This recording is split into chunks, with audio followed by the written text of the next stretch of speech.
fogueira está acesa e a igreja do Senhor é unida na certeza para dar a Deus louvor.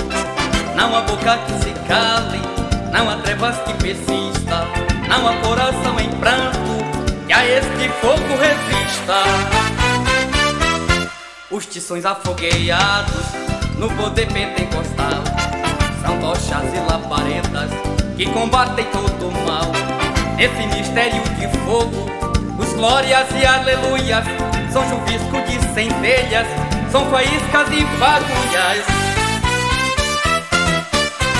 É o Espírito Santo que incendeia, inflama essa fogueira, inflama essa fogueira, assopra cinza e faz queimar a vida inteira, a vida inteira, a vida inteira.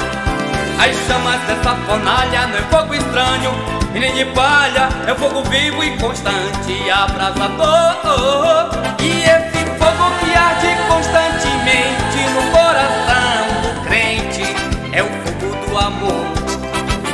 E esse fogo que arde constantemente no coração da gente é o fogo do amor.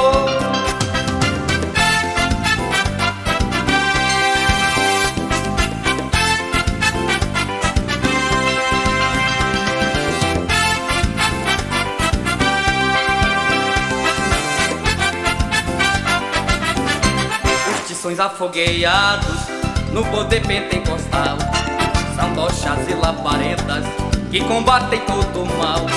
Nesse mistério de fogo, os glórias e aleluias são chuvisco de centelhas, são faíscas e fagulhas.